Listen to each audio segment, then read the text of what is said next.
Bapak dan Ibu, di usia senja ada satu kegelisahan yang sering datang diam-diam, terutama saat malam mulai sunyi dan pikiran berjalan sendiri. Tentang kebutuhan hidup, tentang anak-anak yang kini sibuk dengan dunianya, dan tentang perasaan sungkan yang bercampur takut. Ini tentang saya. Dan mungkin juga tentang Bapak dan Ibu yang pernah bertanya dalam hati, apakah wajar jika saya meminta bantuan uang kepada anak saya sendiri? Seiring bertambahnya usia, peran orang tua memang berubah. Dulu kita yang memberi, sekarang kadang harus menerima. Secara psikologis, perubahan ini tidak selalu mudah diterima oleh hati. Bukan karena gengsi, tapi karena harga diri yang sudah dibangun seumur hidup. Ini bukan kelemahan Bapak dan Ibu. Ini proses alami usia ketika batin ingin tetap bermartabat meski kondisi tidak lagi sama seperti dulu. Ada seorang bapak berusia 73 tahun yang sebenarnya sangat dekat dengan anaknya. Namun setiap kali ingin meminta bantuan uang, dadanya terasa sesak. Ia berkata, "Saya takut hubungan kami berubah." Bapak dan Ibu dari Aceh, Jakarta, Medan, Surabaya, bahkan yang tinggal jauh di luar negeri, mungkin pernah merasakan getaran hati yang sama. Ingin terbuka, tetapi takut dianggap menuntut. Tanpa disadari, meminta uang bukan hanya soal angka, tetapi menyentuh sisi batin yang sangat dalam. Jika tidak dikelola dengan bijak, perlahan muncul perasaan tidak nyaman. Takut merepotkan, takut menjadi beban, bahkan takut kehilangan wibawa sebagai orang tua. Inilah dampak jangka panjang yang sering tidak disadari. Bukan hanya pada hubungan, tetapi pada ketenangan dan harga diri di usia senja. Bapak dan Ibu, kebijaksanaan orang tua bukan diukur dari seberapa banyak yang kita terima, tetapi dari cara kita menjaga martabat dalam setiap keadaan. Masih ada jalan untuk bersikap bijak tanpa melukai hubungan. Masih ada cara untuk merasa cukup tanpa harus menekan anak. Bapak dan Ibu tetap berharga, meski kondisi hidup berubah. Di segmen-segmen berikutnya, kita akan membahas dengan tenang dan jujur. Mengapa orang tua sebaiknya tidak meminta uang kepada anak, dan bagaimana sikap bijak yang bisa menjaga hati orang tua tetap damai, serta hubungan keluarga tetap hangat. Mari kita lanjutkan bersama, pelan-pelan, dengan hati yang lebih tenang. Bapak dan Ibu, banyak orang tua merasa bersalah hanya karena memiliki kebutuhan. Padahal kebutuhan bukanlah dosa. Yang sering membuat hati gelisah bukan soal uangnya, tetapi rasa takut kehilangan posisi sebagai orang tua. Ini tentang saya, dan mungkin juga tentang Bapak dan Ibu yang diam-diam berkata, "Saya tidak ingin dianggap menuntut, apalagi menyusahkan." Secara psikologis, ketika orang tua meminta uang, hubungan peran bisa bergeser tanpa disadari. Anak yang sebelumnya menghormati karena kebijaksanaan, perlahan bisa melihat orang tua sebagai pihak yang bergantung. Ini bukan karena anak tidak berbakti, melainkan karena manusia cenderung berubah sikap ketika relasi menjadi transaksional. Ini bukan kelemahan orang tua, Bapak dan Ibu. Ini proses alami dalam dinamika keluarga. Ada seorang ibu berusia 70 tahun yang awalnya hanya sesekali meminta bantuan. Lama-kelamaan, setiap pertemuan terasa berat karena selalu diakhiri dengan rasa sungkan. Ia berkata pelan, "Saya jadi menjaga jarak, takut dianggap hanya datang saat butuh." Bapak dan Ibu dari Aceh, Jakarta, Medan, Surabaya, hingga yang tinggal di luar negeri, mungkin ada yang terdiam karena pernah merasakan perubahan suasana seperti ini. Jika kebiasaan ini terus berulang, dampaknya bukan hanya pada hubungan, tetapi juga pada batin orang tua. Muncul perasaan tidak bebas berbicara, tidak enak bercanda, bahkan merasa diri sendiri sedang menurunkan martabat. Di titik terdalam ada luka yang sangat pribadi, merasa hidupnya perlahan kehilangan arti karena harus selalu bergantung. Bapak dan Ibu, menjaga jarak dari meminta bukan berarti menolak bantuan. Ada perbedaan besar antara diberi dengan diminta. Ketika bantuan datang dari ketulusan anak, hati orang tua tetap utuh. Bapak dan Ibu tetap layak dihormati, tetap bermakna, dan tetap memiliki posisi mulia dalam keluarga. Di segmen berikutnya, kita akan mulai membahas sikap bijak apa yang bisa diambil orang tua agar kebutuhan tetap terpenuhi tanpa melukai harga diri dan tanpa merenggangkan hubungan dengan anak. Mari kita lanjutkan bersama. Dengan kepala dingin dan hati yang dijaga, Bapak dan Ibu pada tahap ini sering muncul kebingungan yang sangat manusiawi. Jika tidak meminta lalu harus bagaimana? Diam juga terasa berat, berbicara takut melukai hubungan. and testing pay. Dan mungkin juga tentang bapak dan ibu yang pernah duduk lama sambil menatap lantai, memikirkan kebutuhan besok, tetapi hati menolak untuk mengucapkan permintaan kepada anak. Secara logis dan psikologis, orang tua yang terbiasa mandiri akan mengalami konflik batin ketika kondisi fisik dan ekonomi berubah. Di usia senja, kemampuan berkurang bukan karena malas atau tidak mau berusaha, tetapi karena tubuh memang meminta perlambatan. Ini bukan kesalahan bapak dan ibu, ini proses alami usia. Namun kebijaksanaan diperlukan agar perubahan ini tidak menggerus harga diri yang telah dibangun seumur hidup. Seorang bapak berusia 74 tahun memilih jalan yang sunyi namun kuat. Ia tidak pernah meminta uang tetapi juga tidak memendam sepenuhnya. Ia berkata kepada anaknya dengan tenang, "Ayah sekarang hidup lebih sederhana. Nah, kalau kamu ingin membantu ayah bersyukur.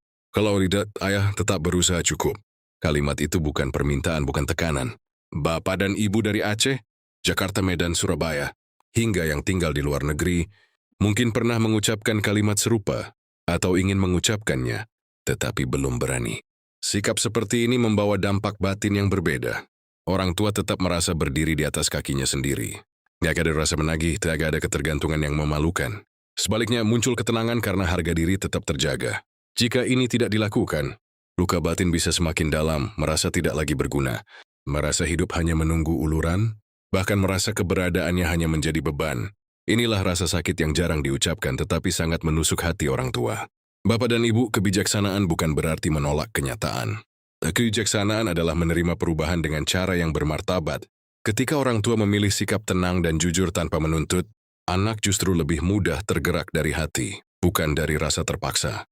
Bapak dan ibu tetap berharga, bukan karena tidak pernah dibantu, tetapi karena tidak kehilangan jati diri.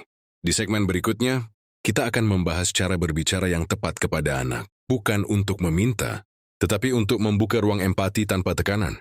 Cara yang membuat hubungan tetap hangat dan hati orang tua tetap damai. Mari kita lanjutkan bersama dengan langkah yang lebih ringan dan penuh kebijaksanaan. Bapak dan ibu seringkali yang paling berat bukan kekurangan uangnya, tetapi perasaan harus menahan diri sendiri. Ada kebutuhan yang disimpan, ada keinginan yang diredam demi menjaga hubungan tetap baik. Ini tentang saya, dan mungkin juga tentang bapak dan ibu yang memilih diam agar anak tidak merasa terbebani meski hati sendiri perlahan lelah. Secara batin, memendam terlalu lama bisa berubah menjadi luka yang tidak terlihat. Orang tua mulai membatasi pembicaraan, mengurangi pertemuan, dan menutup diri. Bukan karena tidak sayang, tetapi karena takut kehadirannya hanya dihubungkan dengan kebutuhan. Ini bukan kelemahan bapak dan ibu. Ini proses alami ketika harga diri ingin tetap dijaga di usia senja. Seorang ibu berusia 72 tahun pernah berkata, "Saya rindu duduk lama dengan anak, tapi saya takut kalau lama-lama dianggap merepotkan." Kalimat itu sederhana, tetapi menyimpan rasa takut yang dalam. Bapak dan ibu dari Aceh, Jakarta, Medan, Surabaya, hingga yang tinggal di luar negeri, mungkin pernah mengangguk pelan saat mendengarnya, karena pernah merasakan hal yang sama. Jika perasaan ini terus berlanjut, dampaknya tidak hanya pada hubungan, tetapi pada kesehatan batin. Hati menjadi cepat sedih, tidur tidak nyenyak, dan muncul perasaan yang sangat pribadi, merasa tidak lagi dibutuhkan, merasa hanya menjadi beban, merasa keberadaannya perlahan memudar. Inilah titik di mana usia senja terasa sangat sunyi. Bapak dan ibu, kebijaksanaan tidak selalu berarti menahan diri. Ada saatnya orang tua perlu jujur tentang kondisi tanpa mengubahnya menjadi permintaan. Kejujuran yang tenang justru menjaga hubungan tetap manusiawi dan hangat. Bapak dan ibu tetap berharga meski hidup tidak lagi mudah. Di segmen berikutnya, kita akan membahas perbedaan halus antara meminta dan membuka keadaan agar orang tua tidak terluka dan anak tidak merasa tertekan. Mari kita lanjutkan bersama dengan hati yang lebih lapang dan penuh pengertian. Bapak dan ibu, ada satu garis tipis yang sering tidak disadari dalam hubungan orang tua dan anak. Garis antara meminta dan berharap, antara mengungkapkan keadaan dan menunggu dengan hati cemas. Ini tentang saya, dan mungkin juga tentang bapak dan ibu yang pernah berkata dalam hati, "Saya tidak meminta, tapi saya berharap anak mengerti sendiri." Secara batin, berharap tanpa pernah mengungkapkan bisa sama melelahkannya dengan meminta. Orang tua hidup dalam penantian yang sunyi. Setiap pesan dari anak ditunggu, setiap perhatian kecil diartikan besar. Ketika harapan itu tidak terjawab, Hati menjadi lebih terluka karena tidak pernah ada kesepakatan yang jelas. Ini bukan kesalahan orang tua. Ini reaksi alami dari hati yang ingin dipahami tanpa harus menurunkan harga diri. Ada seorang bapak berusia 76 tahun yang selalu berkata, "Ayah tidak butuh apa-apa," padahal tubuhnya mulai melemah dan kebutuhannya meningkat. Ia berharap anak peka, tetapi tidak pernah menyampaikan keadaan sebenarnya. Ketika bantuan tidak datang, ia merasa dilupakan. Bapak dan ibu dari Aceh, Jakarta, Medan, Surabaya, hingga yang tinggal di luar negeri, mungkin pernah berada di posisi yang sama, berharap diam-diam, lalu kecewa perlahan. Jika pola ini dibiarkan, dampaknya sangat dalam bagi batin orang tua. Harapan yang tidak tersampaikan berubah menjadi kekecewaan, lalu menjadi perasaan sangat pribadi, merasa tidak penting, merasa hidupnya tidak lagi diperhatikan, bahkan merasa kehadirannya hanya pelengkap. Ini bukan sekadar sedih, ini luka yang menggerogoti ketenangan usia senja. Bapak dan Ibu, kebijaksanaan bukan hanya soal menahan diri, tetapi juga soal kejujuran yang tepat. Orang tua berhak menyampaikan keadaan tanpa merendahkan diri. Kalimat sederhana seperti, "Sekarang hidup ayah ibu lebih terbatas," bukanlah permintaan, melainkan kejujuran. Dari kejujuran inilah empati bisa tumbuh, bukan dari tekanan atau harapan diam-diam. Di usia senja, ketenangan batin jauh lebih penting daripada rasa sungkan yang berkepanjangan. Bapak dan Ibu tetap berharga, tetap bermartabat, meski menyampaikan kondisi dengan tenang dan jujur. Tidak meminta bukan berarti memendam, dan menjaga harga diri bukan berarti menutup diri sepenuhnya. Di segmen berikutnya kita akan melangkah lebih jauh membahas cara menata harapan agar tidak melukai diri sendiri, sehingga orang tua bisa hidup lebih ringan, tanpa beban batin dan tanpa kehilangan kedekatan dengan anak. Mari kita lanjutkan bersama. Pelan-pelan, dengan hati yang semakin bijak, Bapak dan Ibu setelah memahami batas antara meminta dan berharap, kini saatnya menata ulang harapan agar hati tidak terus-menerus lelah. Di usia senja, harapan yang terlalu tinggi bisa menjadi sumber luka paling sunyi. Ini tentang saya, dan mungkin juga tentang Bapak dan Ibu yang berharap anak memahami tanpa perlu dijelaskan, lalu kecewa ketika kenyataan tidak seindah yang dibayangkan. Secara psikologis, anak-anak hidup dalam ritme yang berbeda. Tanggung jawab, pekerjaan, dan keluarga mereka sering menyita perhatian. Ketika orang tua berharap anak selalu peka, sementara anak tidak menyadari harapan itu, benturan batin pun terjadi. Ini bukan karena anak tidak sayang, dan bukan karena orang tua berlebihan. Ini perbedaan fase hidup yang sering tidak disadari oleh kedua pihak. Seorang ibu berusia 71 tahun pernah berkata, "Saya kira anak mengerti keadaan saya." Namun setelah bertahun-tahun menunggu, ia menyadari bahwa diamnya justru membuat anak mengira semuanya baik-baik saja. Bapak dan Ibu dari Aceh, Jakarta, Medan, Surabaya, hingga yang tinggal di luar negeri mungkin pernah mengangguk pelan karena kisah ini terasa sangat dekat dengan pengalaman sendiri. Jika harapan tidak ditata, dampaknya bisa merambat ke banyak sisi. Hubungan menjadi dingin karena kekecewaan tersembunyi. Kesehatan batin terganggu karena perasaan menahan sendiri. Dan yang paling menyakitkan, muncul rasa sangat pribadi. Merasa tidak lagi penting, merasa dilupakan, merasa hidupnya tidak menjadi prioritas siapapun. Inilah luka yang paling sering tidak terlihat, tetapi paling berat dirasakan. Bapak dan Ibu menata harapan bukan berarti berhenti berharap. Menata harapan berarti menurunkannya ke tempat yang aman bagi hati. Orang tua berhak berharap dihormati, didengar, dan diperhatikan.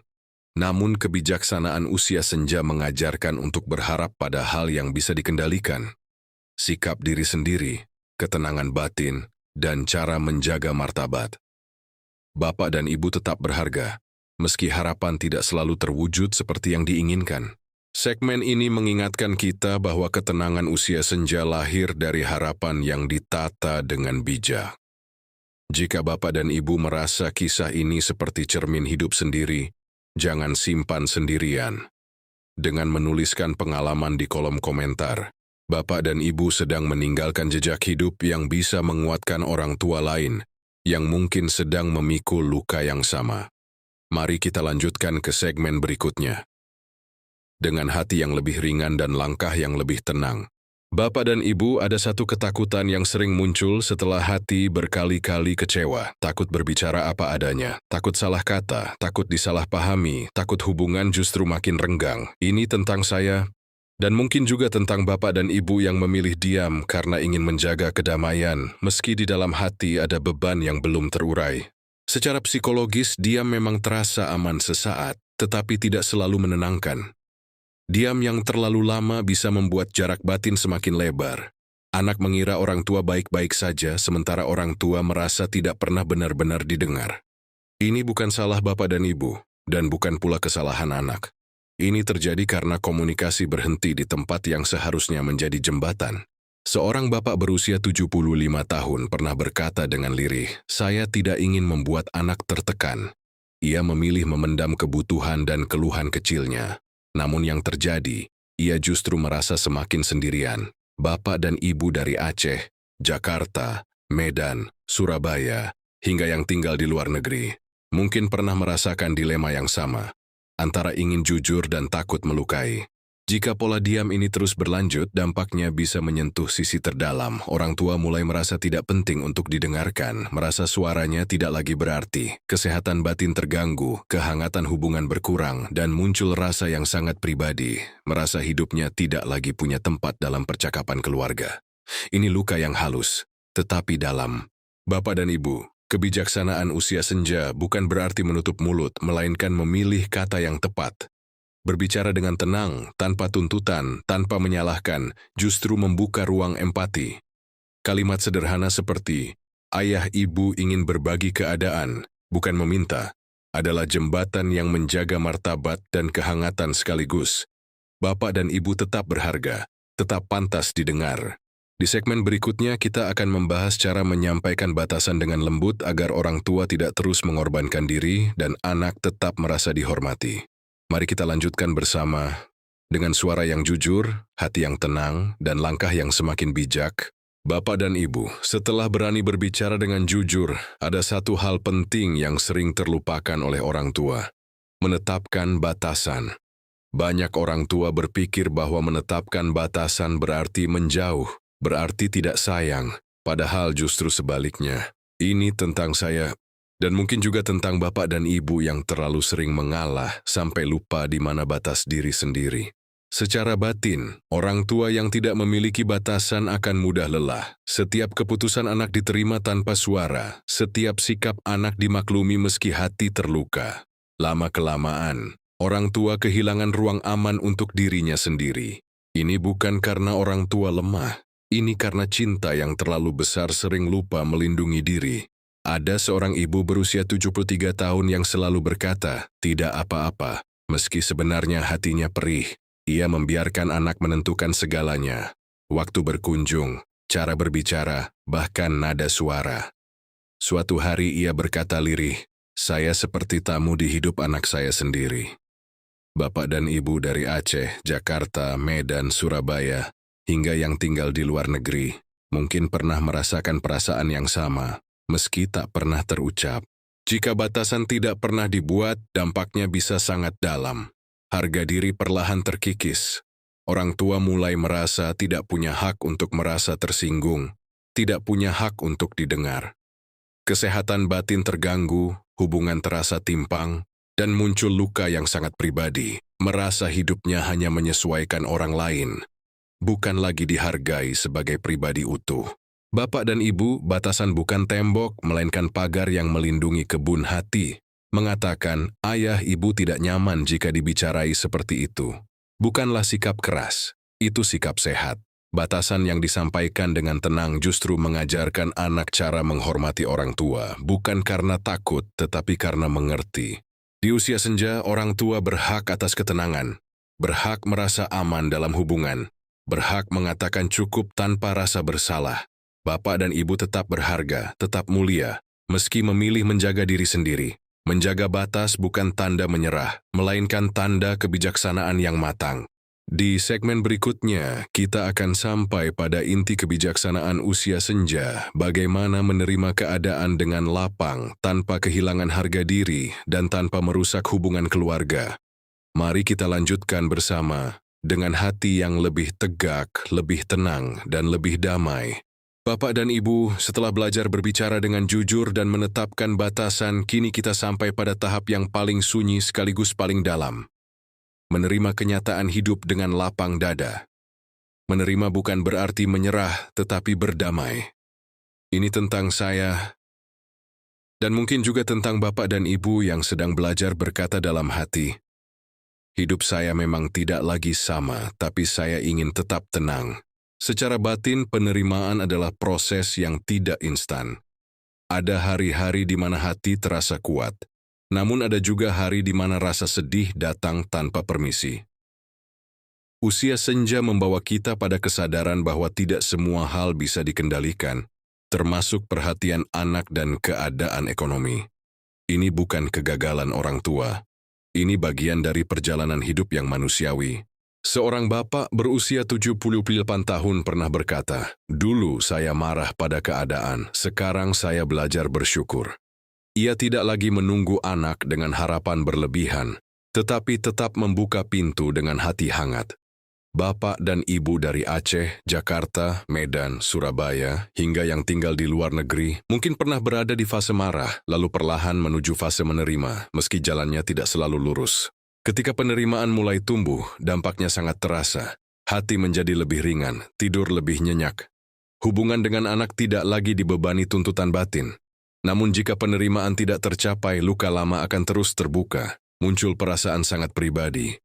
Merasa hidup tidak berjalan sesuai harapan, merasa diri tertinggal, merasa keberadaannya kurang berarti. Inilah mengapa penerimaan menjadi kunci ketenangan usia senja. Bapak dan Ibu menerima bukan berarti berhenti berharap, menerima berarti memindahkan harapan dari manusia ke ketenangan batin. Dari anak ke nilai diri sendiri, orang tua tetap mulia bukan karena selalu dibantu, tetapi karena mampu berdiri tegak di tengah keterbatasan. Bapak dan Ibu masih berharga, masih berarti, masih layak dihormati, apapun keadaan hidup saat ini. Segmen ini adalah pengingat bahwa ketenangan usia senja lahir dari hati yang berdamai dengan kenyataan. Tidak mudah tetapi mungkin. Di segmen terakhir nanti, kita akan merangkum semua perjalanan batin ini, dari rasa sungkan, luka, batasan, hingga penerimaan, sebagai bekal menua dengan bijak. Mari kita lanjutkan, pelan-pelan sampai hati benar-benar pulang ke tempat yang tenang. Bapak dan Ibu, dari awal hingga titik ini, kita telah berjalan bersama menyusuri sisi batin orang tua yang jarang dibicarakan. Tentang rasa sungkan meminta, tentang harapan yang dipendam, tentang diam yang melelahkan, hingga belajar berbicara, menetapkan batas, dan akhirnya menerima dengan lapang dada. Ini tentang saya, dan mungkin juga tentang Bapak dan Ibu yang selama ini menanggung semuanya sendirian, tanpa banyak kata.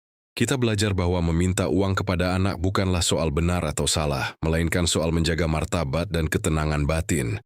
Kita memahami bahwa anak hidup di fase yang berbeda, dengan beban dan tanggung jawabnya sendiri. Ini bukan berarti anak tidak sayang, dan bukan berarti orang tua gagal. Ini adalah pertemuan dua dunia yang perlu dijembatani dengan kebijaksanaan. Kisah-kisah yang kita dengar dari Bapak dan Ibu usia 70-an, dari Aceh, Jakarta, Medan, Surabaya, hingga yang tinggal jauh di luar negeri, semuanya menunjukkan satu hal yang sama. Orang tua ingin dihormati, bukan dikasihani. Ingin dekat tanpa harus merasa menjadi beban. Ingin didengar tanpa harus menuntut, dan perasaan ini sangat manusiawi. Jika kebijaksanaan ini tidak dipahami, usia senja bisa dipenuhi luka sunyi, merasa tidak dibutuhkan, merasa dilupakan, merasa hidupnya tidak lagi penting. Namun ketika orang tua berani menata harapan, berbicara dengan tenang, menjaga batas dan menerima dengan lapang, maka usia senja bisa berubah menjadi masa yang lebih damai meski hidup tidak sempurna. Bapak dan Ibu, nilai diri tidak ditentukan oleh seberapa sering kita dibantu, tetapi oleh cara kita menjaga harga diri. Orang tua tetap mulia, tetap berharga, tetap memiliki tempat terhormat dalam keluarga, bukan karena kekuatan fisik atau materi, tetapi karena kebijaksanaan yang lahir dari perjalanan panjang hidup. Jika video ini menyentuh hati Bapak dan Ibu, jangan simpan sendiri. Dengan menuliskan pengalaman atau pemikiran di kolom komentar, Bapak dan Ibu sedang meninggalkan jejak hidup yang bisa menguatkan orang tua lain yang mungkin sedang duduk sendirian malam ini. Cerita Bapak dan Ibu bisa menjadi pelipur, bisa menjadi cahaya kecil bagi hati yang sedang lelah. Dan jika Bapak dan Ibu merasa ditemani oleh ruang seperti ini, ruang yang berbicara pelan, tidak menghakimi, dan menghormati usia, mari kita berjalan bersama. Silakan ikuti channel ini bukan sekadar untuk menonton, tetapi untuk saling menguatkan dalam perjalanan menua dengan tenang, bermartabat, dan penuh makna.